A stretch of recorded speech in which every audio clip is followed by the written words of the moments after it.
Warning. Every one of you listening to my voice, tell the world. Tell this to everybody wherever they are.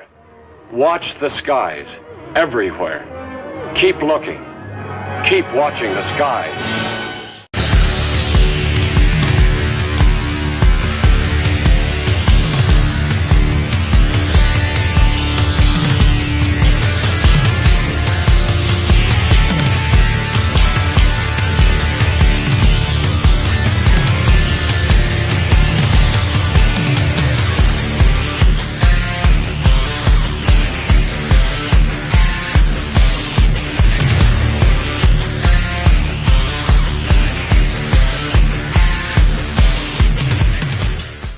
Welcome back, everybody, to a great Wednesday, Hump Day. Woohoo! Here we are. Heck yeah, Cosmic Joe, man. Thank you so much. Hello to you, my friend, for the amazing super chat. By the way, Cosmic Joe's kicking off these super chats. They are always open in a great and fantastic way to help everything that we do here at Spaced Out Radio, including UFO Max, Element 115, and our weekend show. You name it. Dirty Filth is on. Dave Scott, After Us. Thank you so much. After Hours is there. Yes. Yep. And it is amazing. By the way, if you guys like to check out some of our swag, because guess what? We do not have ugly swag. There we go. Lee's wearing it right there. Man, you look good in that. Yeah. And you can check out all our swag at spacedoutradio.com, or actually at spacedoutradio/shop. And then you guys can go check out all the swag we got there. If you want anything, go ahead and give us a heads up, either in the comments or get a hold of us on our social media sites. If you have something that might be cool, that might actually be something that Dave would make for us, because he's the editor-in-chief when it comes to making all the swag. And if he thinks it's cool, he might just make it. You never know. Not a promise, but you never know. You never know. All right. That is awesome. So I did see Kitty Kettywhack had, right when I posted the show, I think it was yesterday. And of course, all those comments are probably gone by now, and she had mentioned that. But thank you for being in gold place again, Kitty Kettywhack. And then let's see, we got a new member, Karen and the Woo Train. Whoop, whoop. Choo-choo. There we go. Absolutely. Welcome to Spaced Out Radio, UFO Max. Awesome. We got Kurt M in the house as well. Absolutely. Right. Par Madison is also here. That's right. And Polly, hello.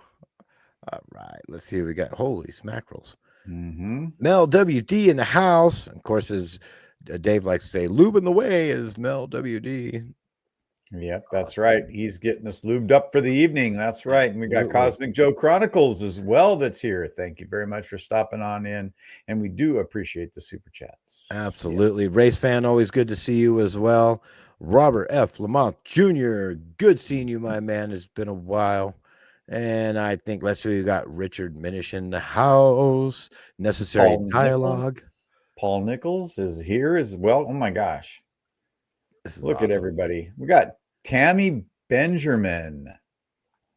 I have not made it down that far. You are kicking my butt. And then, I see where you're at. All right. Hello to you as well, Tammy.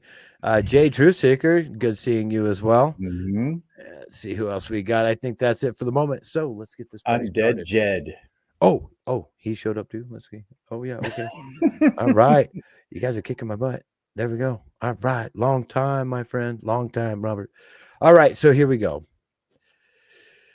There's been a lot going on this week, and we can only cover so much. And I actually came across an interview with a gentleman named Patrick Jackson. Now, Patrick came all the way from the UK to the United States to be interviewed on Area 52. And I listened to it like 5 times already. I listened to it once today, or 1.5 times today, once yesterday. And I mean, I just keep going over it. And I mean, this is something that was a couple of weeks ago, actually. But I keep listening to it, and I'm like, this rings so true to me.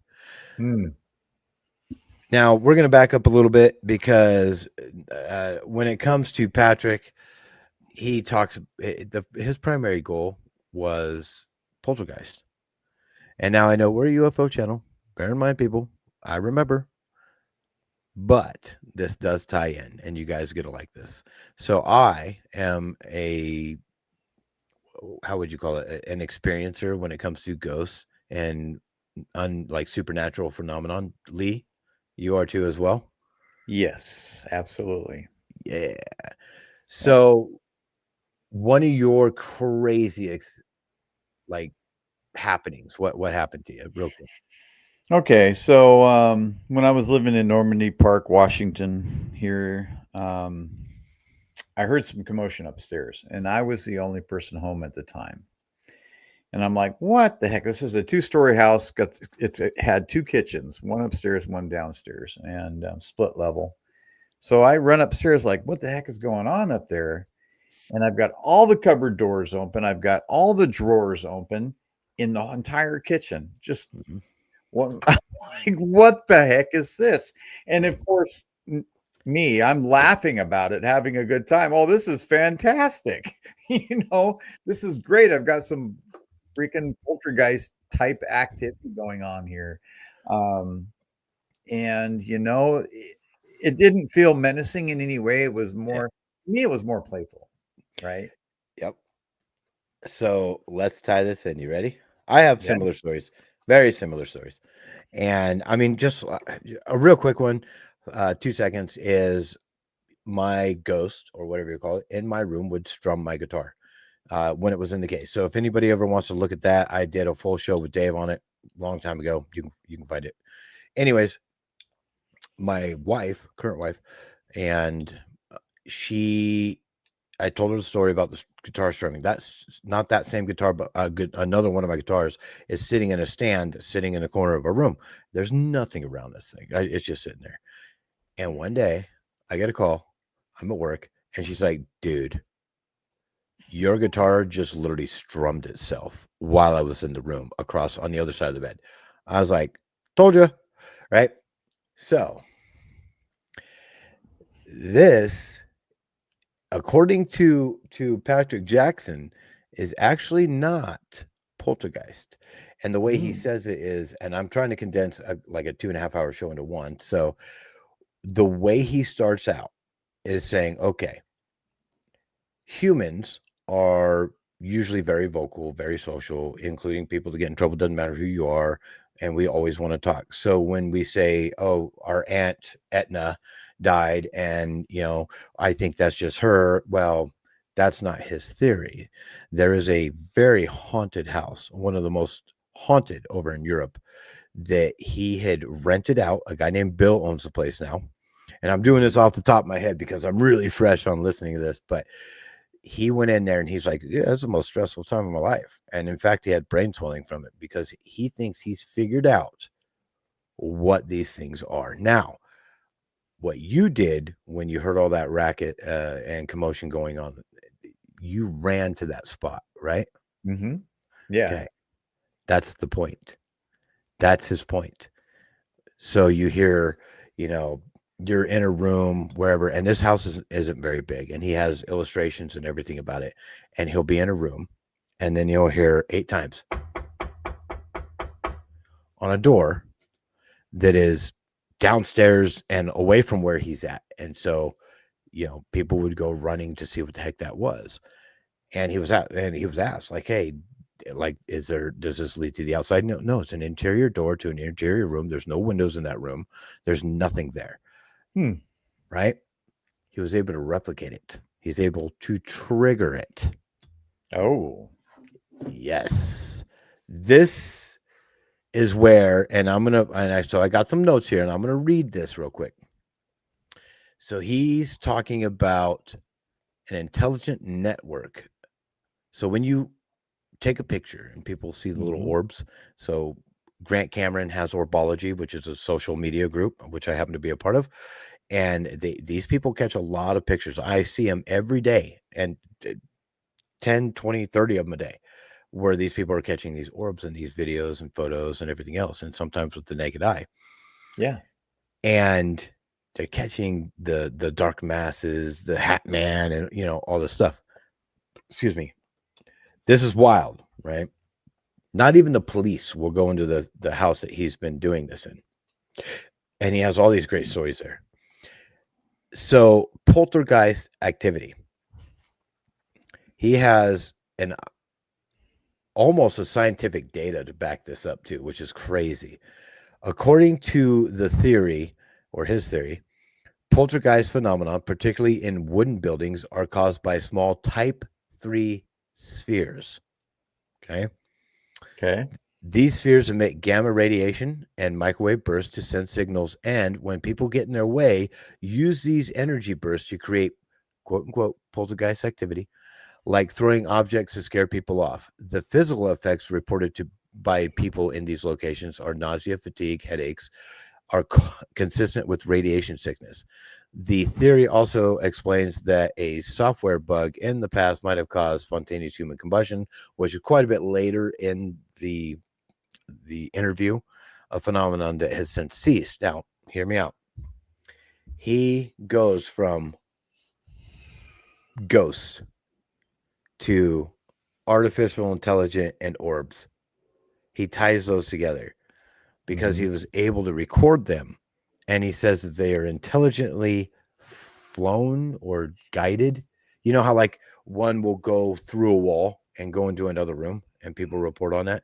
And then they'll kind of do a little bloop, bloop, bloop, and then fly through that wall. They're not doing it on accident, according to him. Okay. So it gets better. Now that we talk about UFOs and aliens here, folks, it gets better. What he's saying is a theory that he proposes that there is a network of intelligent spheres controlled by an advanced terrestrial-based AI, and is responsible for a wide range of phenomena from the paranormal activity to UFO sightings. And the AI's primary purpose appears to be the defense of Earth against external threats, including other extraterrestrial groups. What? Okay. Let's break it down. So we're talking about there's already an AI here on the planet that is probably not built by humans. Correct.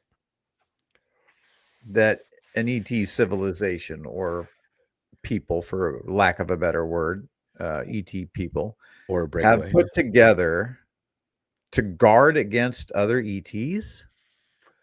Better yet, check this out. You're on track.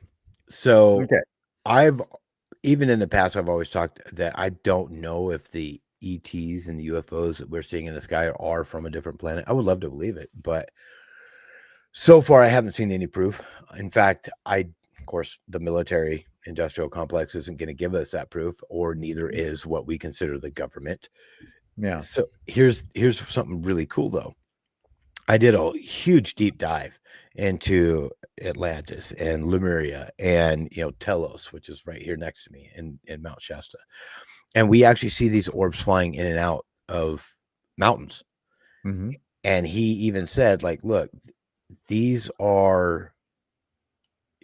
has proof where you can see video. And he's like, look, the triangles of stars that we see, or the UFOs that we see, the triangles, he goes, depending on how close they are or how far apart they are, they're triangulating, just like GPS, a distance. And there's always another one that is giving, a different latitude, longitude, because it sees everything in 2D. This is given to 3D. Okay, this is where it is in space-time.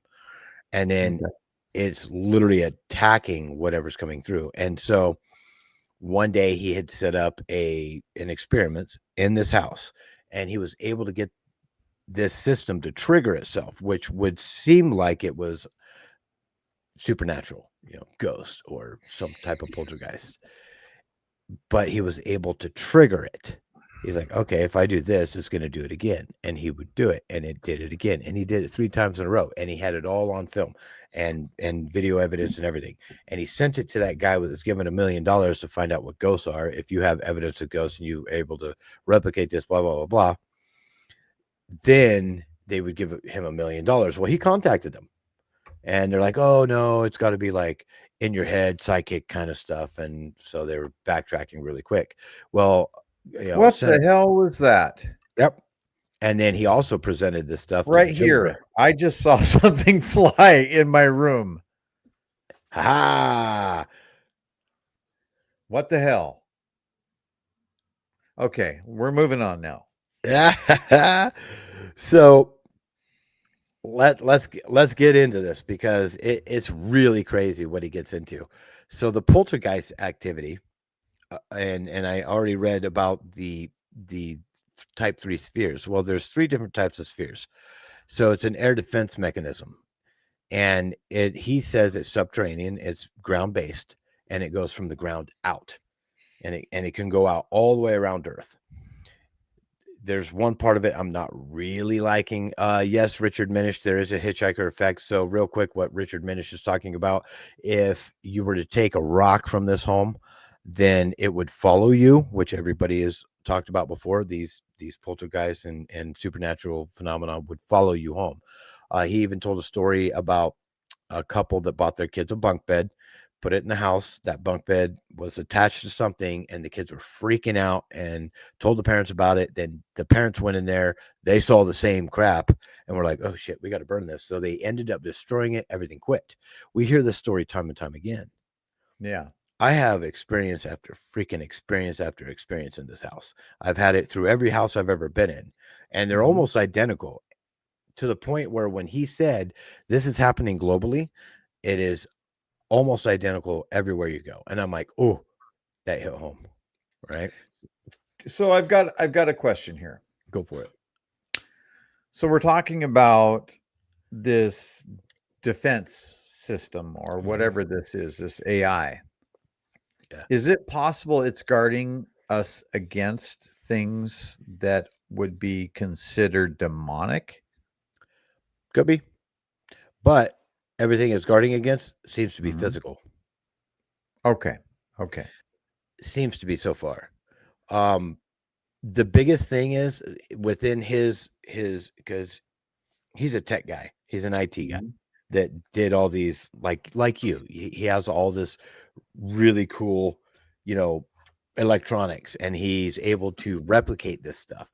Not replicate it, but trigger it is what his phrase is, where he can actually make it happen again and again and again and again. And he's like, look, you want the door to knock? Watch. If we stand here and do this, it'll do it. And this is like a house that not even the police go into because it's notoriously haunted. And once you guys listen to it, it's kind of crazy. The air defense system is a network that acts as an air defense system.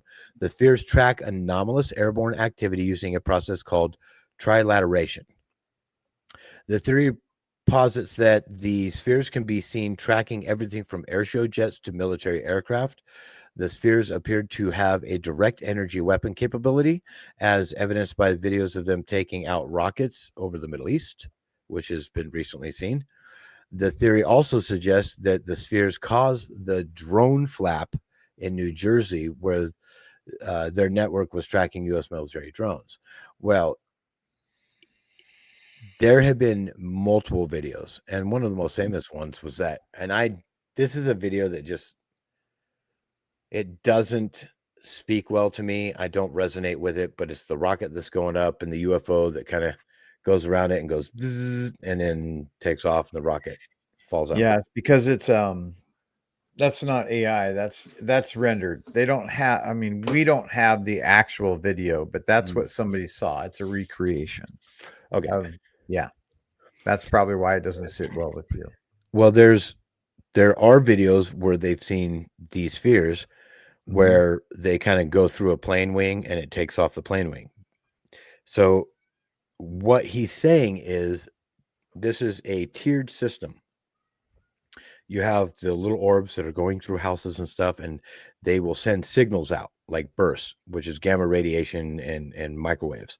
And then the ones that are higher up in the atmosphere, a couple 100 feet or 100 feet or above, will get those, and then they'll triangulate, and then they go out to the ones that are way out there, like in space.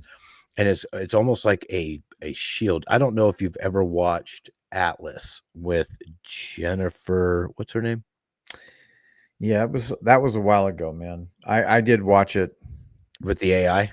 Yeah. So she created like a defense sphere around Earth, which you couldn't get through, like kind of like a dome, or not a dome, but a force field. Anyways, that's what he's saying this is. And it has been around essentially forever. way before us, and it is continually updating itself. It's still working. We're going to get to the aliens here in a minute. So there's also crash retrieval operations that these things do. So when they, let's say you're home and you have a great security system at your house, and I get in, okay? And you're like, how the heck did he get in here? What are you going to do? How'd you get in here? I'm going to get arrested. You're going to ask me a bunch of questions, and you're going to find out what flaw that I took advantage of or how I got in through past the security. So the UFOs that crash that we find, because some reason or whatnot, it gets through that defense mechanism. The crash retrieval operations, and I'm going to read my notes here. The theory suggests that the AI-controlled network is responsible for intercepting and disabling lower-tech alien craft in the atmosphere. The craft are then pulled from the ocean or other places by tic-tac shaped UAPs, which are a type of retrieval vehicle. Backtrack to 2004, the Nimitz with Commander David Fravor. When they went and saw that tic-tac, doing its thing above the ocean, and there was a bunch of water and something was under there, it was most likely retrieving a downed craft. And that's what they were seeing. And then when it saw that it was being watched, it rose up to meet the situation and then decided to take off, kind of like, hey, come over here. Look, I'm over here. So they'll fly away and then it'll come back and get what it needs to get. What? Yeah, because they're traveling at such a higher rate of speed. I get it. Dude. So he even has like, what do you call those cameras that can do like slow motion, but they're taking like 10,000 frames a second? You know what I'm talking about? The high speed. I mean, it just depends on what frame rate you're looking to record, right? So they were doing experiments, and on a high speed camera. And by the way, the dog whistle, he talks about it and says what it is. He says what it is, and he used it. All right. And so it is really interesting. The dog whistle is not a tone, I found out. Right. And so he was using the flashing version of the dog whistle and using a high-speed camera. It recorded this for however many seconds, because seconds is hours in high-speed land. Yeah. And they caught an alien gray with the traditional elongated almond eyes and all that. Walk up to it and look at it. Look at the camera and then walk away. All within like 10 frames. Yeah. Crazy, right? So he's calling them ultraterrestrials. And the intelligence behind the sphere network is believed to be an ancient ultra-terrestrial civilization. Their bases are likely underground or inside mountains, possibly connected by a tram system. The theory proposes that humans are a third line of defense, or a quote-unquote, what they said on the show, meat shield. An aggressive and intelligent primate species created to protect the surface from extraterrestrial threats. So these things, which have gamma radiation, microwaves, and are affecting, our everyday lives, and they're making these poltergeist-like scenarios, which is exactly what you said. And we didn't even talk about this before the show. And you said, I ran to go see what the heck was going on. Well, when they're about to send a transmission, they know it's going to hurt you. So they try to create a distraction that you're going to go to, which allows them to send that transmission, which is high powered enough to get to all the layers. He even proposed that the dinosaurs were created back when, and said, listen, they were probably the first iteration of the third line of defense, which is because anything that lands on the ground that happens to be an alien sees these ridiculously ferocious monsters coming at them, big lizards with big teeth. But he also theorizes that probably failed, because he thinks that these ultra-terrestrials that are living underground or in our mountains and stuff are probably a lot more frail than we are. They're way smarter, but probably less you know. Yeah. So let me just talk about the camera equipment just really briefly here. Yeah. Oh, go ahead. You can get consumer cameras that will record at 240 frames a second. I don't know what they're using to record these things at, but it would definitely be interesting to find out at what frame rate they're capturing them, because I would definitely implement that. You know what I mean? Or find the equipment to do so. So how fast, how many frame rates does it like an iPhone 15 do slow-mo? You can do like an ultra slow-mo, which let's see, so it's about 120. So it's not that slow. I think you could probably get the newer Samsungs up to 240. That's a lot. Like ultra slow-mo, right? So yeah. Wow. And any consumer grade cameras are, 120. Maybe you can, like I said, maybe you can get some consumer grade cameras to record at 240. Yeah, and I know that Frames a the second. high speed, I know this is off the rails, but the high speed cameras that I watched. Okay, I love Mythbusters. Those are ridiculous cameras. Those were brought in by experts that had this, and these cameras were not light. They were Right. big monstrosities of stuff, and tons of equipment, ran off generators, and it's like, holy crap, dude, they weren't kidding. So I don't know if he had that kind of money to be able to support or to fund, something to do. Even I think how fast. I would think thousands of frames a second for some of that equipment when you're like watching, bullet interaction with a substrate, for instance. You're looking at thousands of frames per second. Yeah. Yeah, and I think I want to say they were like, 10,000 frames a second or something. I'm like, what, dude? I can't even wrap my head around that. So I'm gonna go into his personal experience real quick and his speculations. So Space Force. He had a friend of his that was staying in that house, sitting on the couch, and he saw a bright flash of light, looked up, and there was a lady in a suit standing over him. And in a blink of an eye, she was gone. He started showing him different suits of the military, and it ended up being a Space Force suit. Wes Decker, thank you so much for the amazing super chat. Come for the woo. Stay for Grantavious flexes. Yes. Absolutely. Yes. I had a guy today, actually, because I was fitting for work shirts, and this dude is jacked. And I'm like, oh man, I haven't worked out in so long, but I still got my lats, and I did my lat move and stuff. I got too much stuff around me to do it, but he's like, oh, I could see it, man. Yeah, you used to work out. I'm like, yeah, back in 2009. I worked out for like 6-7 years, and I stopped in 2009 when I had kids, and now we won't talk about it. So it happens. Yep. But he says one of the anecdotes suggests that the Space Force that girl from Space Force operative was spotted in a haunted location, which was the house, implying that the U.S. government is aware of the network and may even be in a symbiotic relationship with it. What do you think about that? Well, yeah, I guess it's possible. The thing that comes to mind, and everybody's probably going to laugh about this, but I think about batteries not included. I love that. Right? With those little guys that are flying around everywhere. But we're talking about things that know your name. And they know, there are things that brought up, like even your grandmother's, the smell of her perfume and stuff like that. I tend to think there's a difference between what we're talking about here and actual spirits, right? So, but if you look into the realm of what we're talking about is poltergeist, you could be, there could be some correlation there. Absolutely.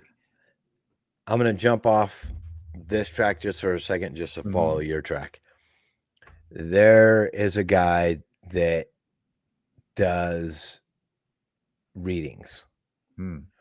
I've not had a reading myself, but I know I've been in some very interesting situations when it comes to poltergeist, and not really poltergeist. I've only had really one major incident with them, whatever that kind of being is or entity. They're very much more, in my mind, I don't want to go as far as saying demonic, but they give you that sense of doom. Do you know what I'm Mm, talking about? okay. Like Yeah. dread, and Yes. it scares the ever living crap out of you. Where Yes. I will be sitting there and hearing this thing, and I'm like, just go away, just go away. And it holds you down. It took me years to figure out how to fight this, by the way. And I can do it now, where I can just be like, you son of a, get out of here, and I will move, and I will start going towards, and then they recoil. But Polly Pocket. Close your eyes on the Polly Pocket. right. I No, don't know if there's you've seen the latest. Never mind. I won't get into that. But so there's a gentleman that does readings, and he's Mhm. kind of like, he might, if anybody sees him, he's a gentleman that's very feminine. We'll just put it that way, just so you Okay. might get an idea who he is. If you ever come across his stuff, and he does Mm. like people that don't believe in anything, and a lot of them are, Hollywood people and stuff. But he brings up stuff, or that cab driver that brings up, hey, did you have a mom that just passed? Because she's coming through right now, you know, and it's like, whoa.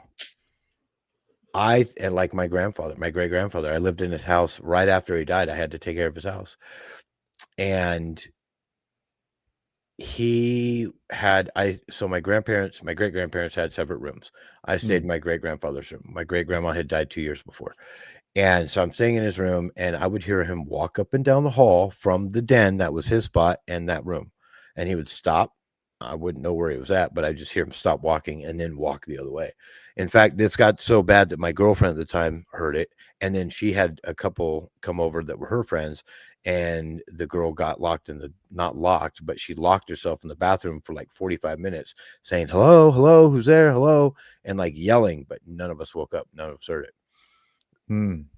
There is definitely what he's talking about is like real quick. What happened to this girl in my bathroom was very long, and it kept happening. He kept walking up and down the hall. We believe it was my great grandfather, not a Yeah. man of many words. So he didn't talk to any of us, not in life or in death. Mm. But the health risks, let me get through this part real quick. The speaker notes that, and this is, of course, Patrick Jackson, that the mental illness is rampant in the paranormal community and physical effects of radiation exposure from the spheres may be linked. Is this Mm. true? I don't know. I've got a Geiger counter. You're making me want to use it now. I want to get it out because, yeah, maybe there's something there. You should turn it on real quick. There's also time Mhm. dilation.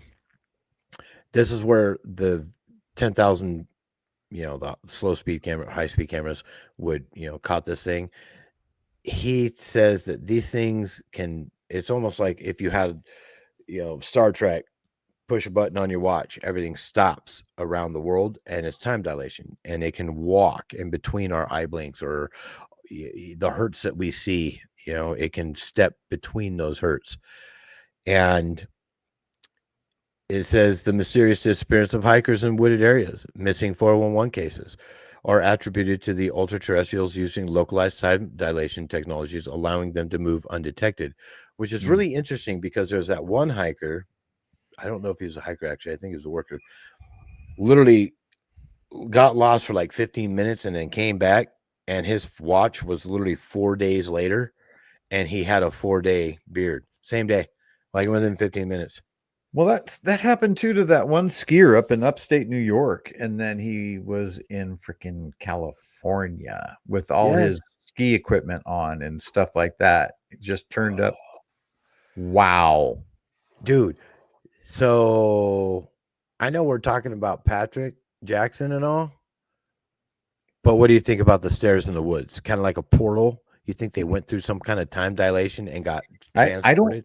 I don't think that you would notice it right offhand, right? I think once you got into it, you would probably could tell that there was something wrong. Oh yeah. Oh yeah, and but I I don't mean, think we see it coming, or we don't see where it is exactly. well, there's also that gal that had a time dilation experience where she, what'd she talk about? The grass growing between her toes. She watched the grass grow between her toes.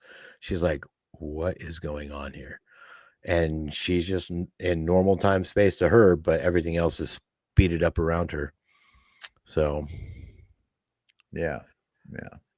let's see. Electronic voice phenomena. You know about EVPs. That's what you do, right? I know about them. Yes, I don't. I wouldn't say that's what I do. Is not one a part of your experiments that you do?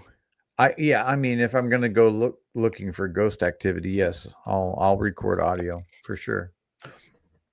So he suggests that EVPs are not the voices of ghosts, but are snippets of sound sampled by the AI from modern media like TV shows and then resequenced to communicate. Kind of like a ghost box. Have you heard of one of those? You know, ghost Oh box? yeah, I've got one. What? Ooh, a real one? Mm-hmm. Ooh, Yeah. I'm coming over. Good night, guys. I gotta go.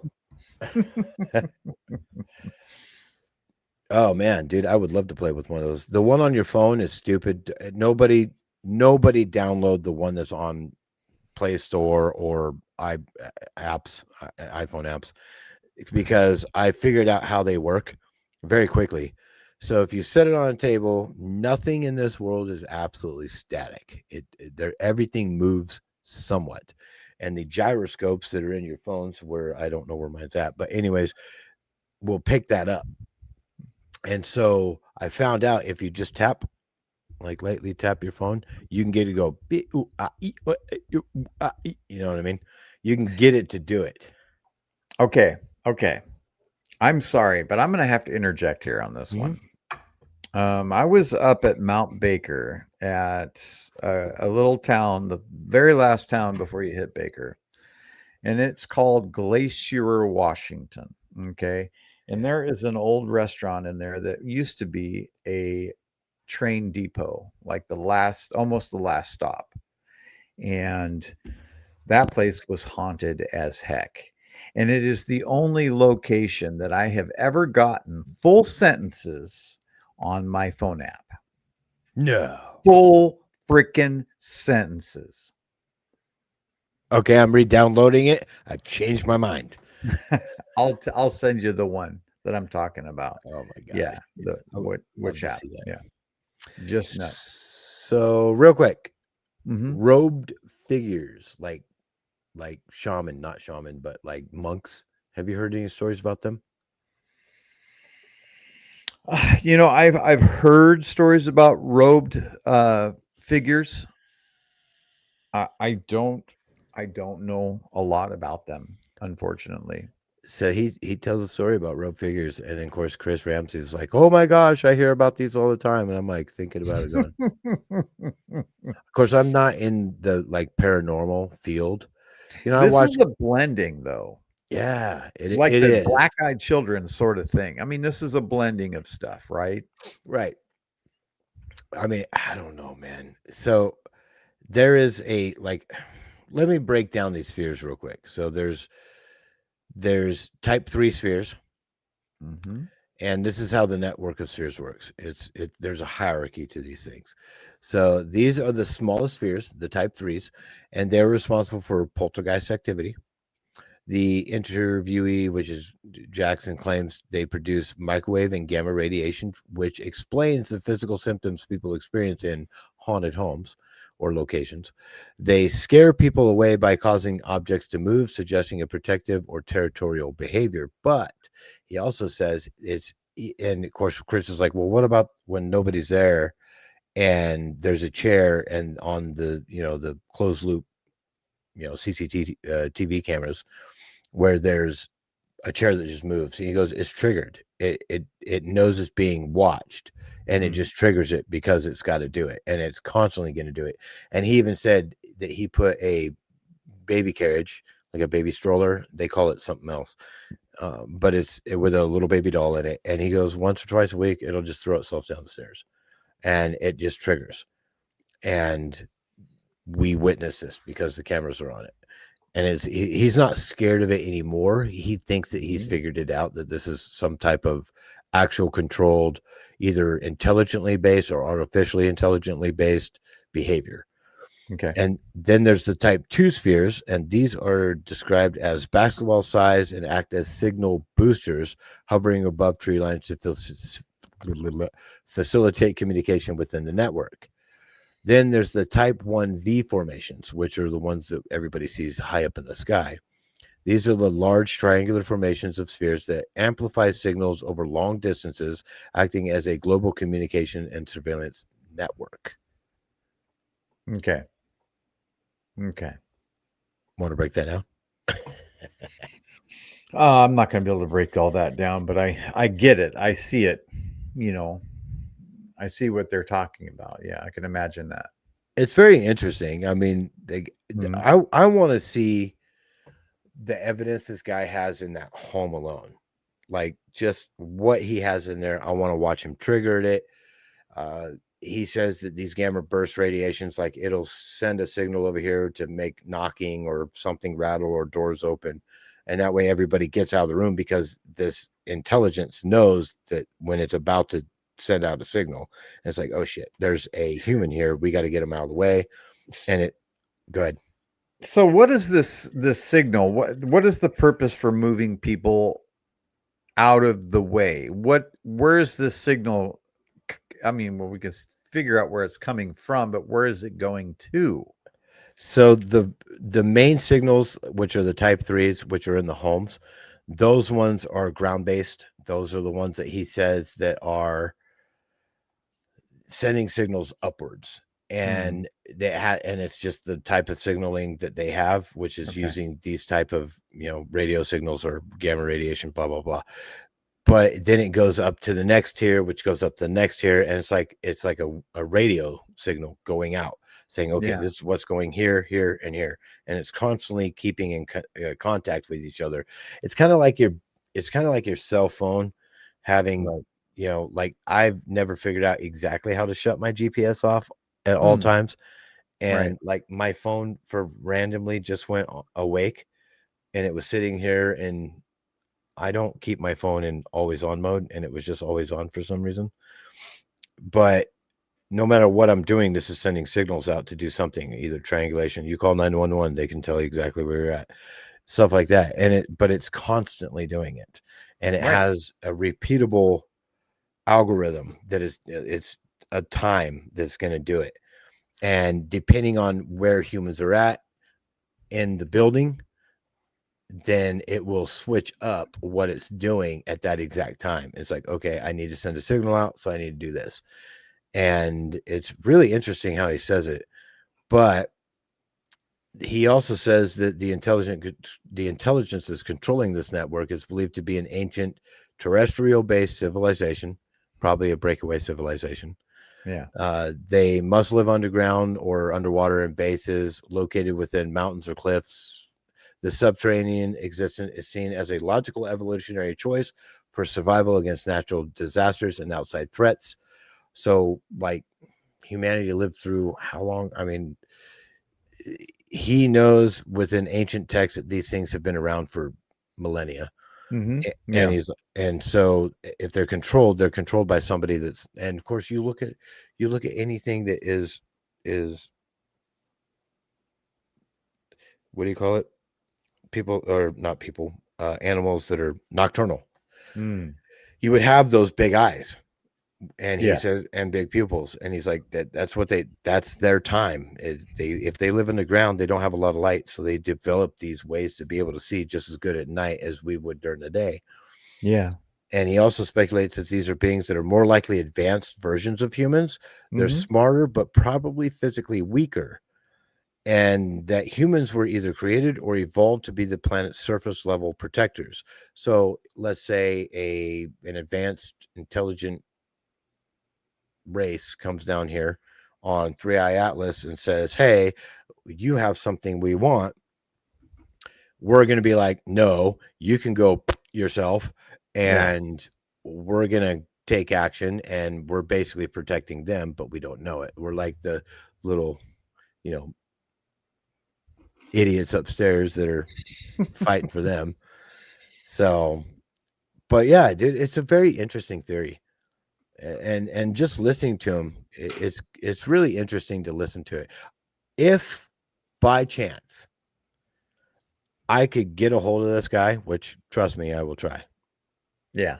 And be like, look, I got a few thousand saved over for emergencies, just to do whatever I want.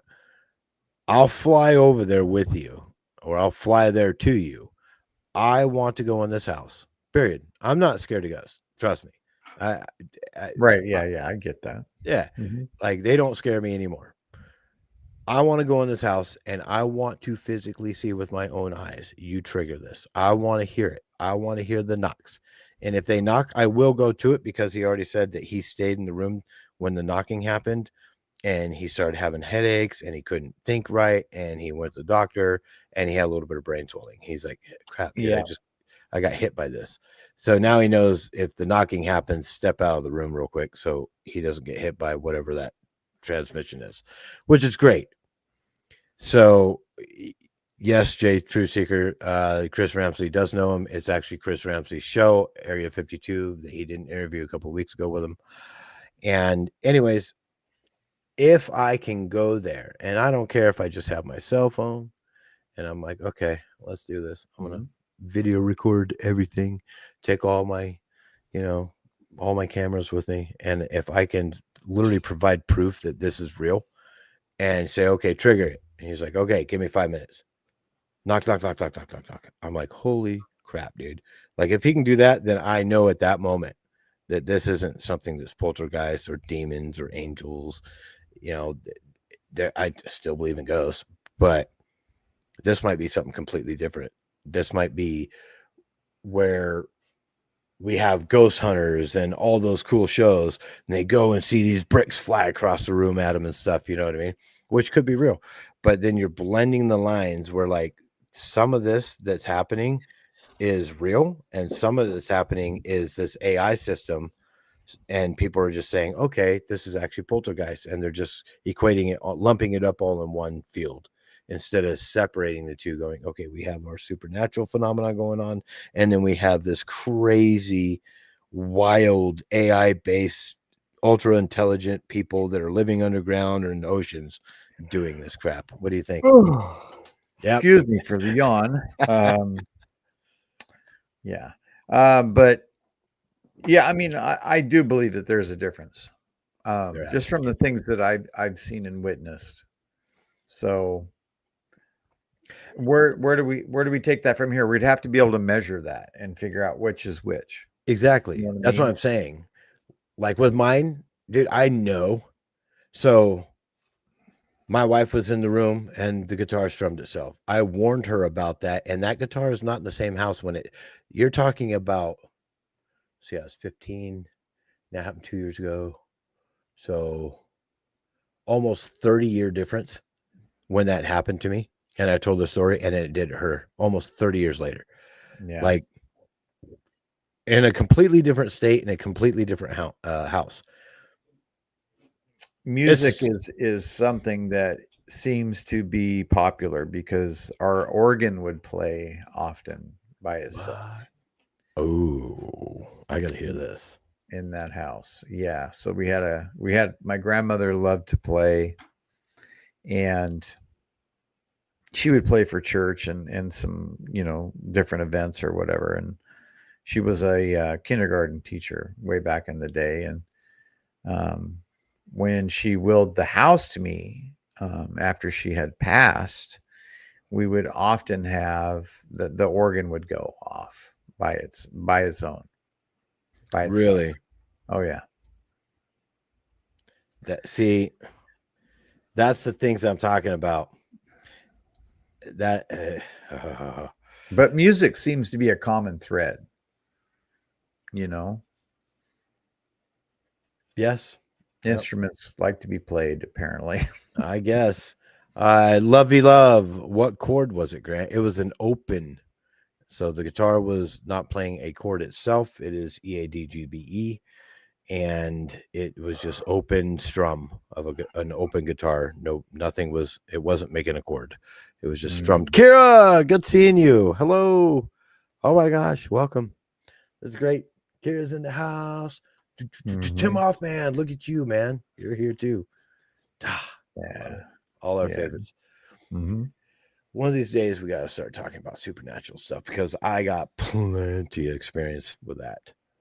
Well, that's the thing, is that we're trying to tie things together, because there is so much of this phenomena that bleeds over into the next. It does. And should I say it? I'm going to say it anyway. So Lee, 3i Atlas. Okay. When we get a chance, this thing is blowing my mind every day. Yeah. And so what do you say? Next week, couple weeks later, maybe 2 weeks from now, we might want to do another deep dive on it. Yeah, I think next week we need to talk about it, because there's been a lot of interesting stuff that's come up lately. Yep. With the changing colors and different off-gassings that it's doing, and then even particles that are being seen within the aurora of the object itself. So not only that, but the damn thing is actually driving. It's making course corrections. Not only is it making course corrections, but it's actually speeding up to meet Mars. Yep. It wants to get a little bit closer preview of Mars. We will get into all of that and more next week, when unless something crazy happens between now and then, and we have to just do like an emergency broadcast kind of thing, like holy crap, it could happen. Donald J. Trump, the first president ever, actually has disclosure with a capital D. Yeah, that would bring us on air. I would actually leave work. I'd tell my boss, amen, hey, brother, love you, but I gotta go. And amen, brother. Yeah, I think I'd have to too as well. Can we say though that NASA has admitted that there's life on Mars? Oh, you found something that I haven't seen yet. Yeah, they actually came out and admitted it. And why would they do that with all this stuff that's quickly approaching our inner solar system here into the habitable zone? I wonder why. You're gonna look at it. Yeah, I'm looking at it. Leopard spots, poppy seeds. What? Okay, there's life. There was life on Mars, and actually, it says there's currently life on Mars with biosignatures. Yeah.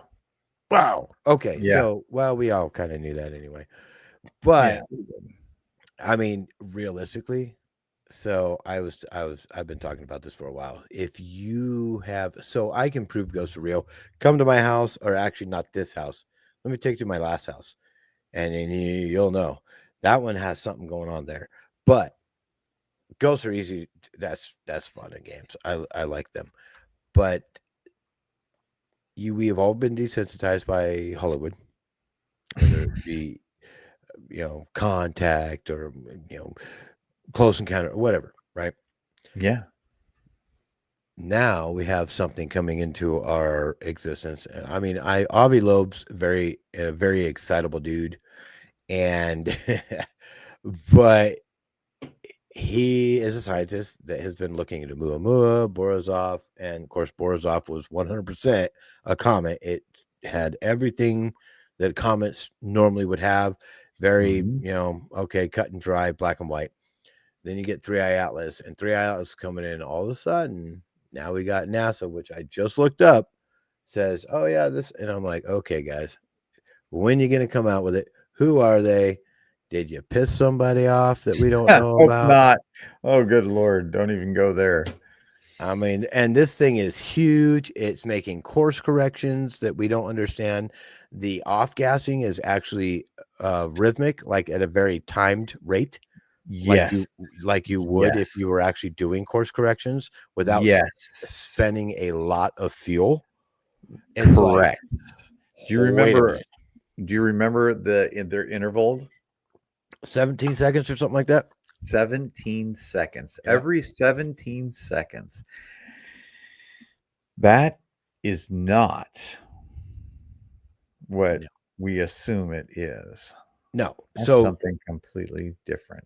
Normal comets, right? Off gas at a very specific range from the sun. They start doing it.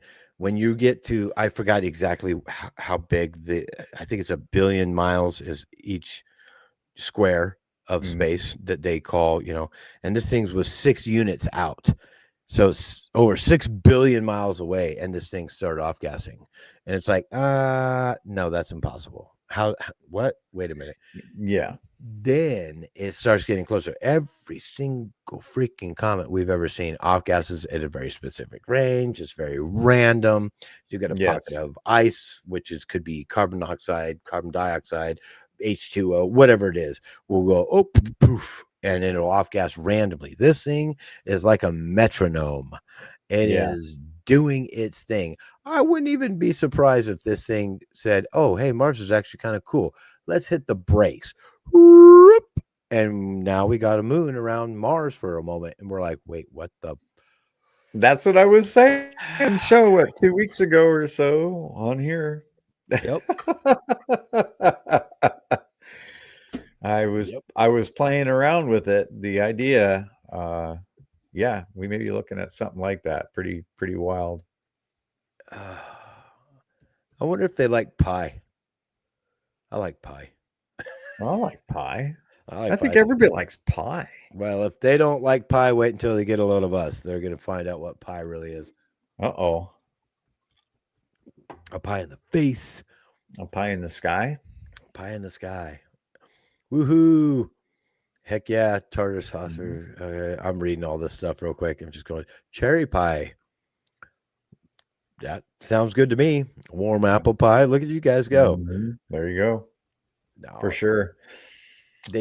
Sure. Oh my goodness, look at the time it is. Okay, everybody, check it out. Right after this, you're going to be able to catch, is Dave Scott on tonight? He is. Yeah, I think he is. He's got all his audio equipment back up and running. So go ahead and catch Dave Scott. He is going to be right after us. So stay tuned for him. Also, thank you so much, guys, for the amazing super chats. Know that they're open not only on our site, but also with Dave Scott. Mm-hmm. Go check him out. Give him lots of love, people. You can visit our website at spacedoutradio.com/shop if you want to go check out our swag, which Lee is, he's dressed handsomely tonight. But thank you so much, everybody, for being present with us and listening to more diatribe about crazy things that we're experiencing in this world. One of these days, we may have the opportunity to tell our personal experiences. Lee, I would really like to listen to yours. Yours are ridiculous. I got a lot, but oh boy, you got some goodies, some grand slammers.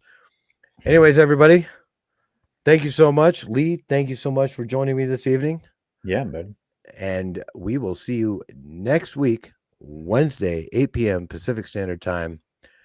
Don't miss us. And if you have anything to tell us later, catch us on social media. Give us your stories. Keep your eyes in the sky, people. And we'll see you next time.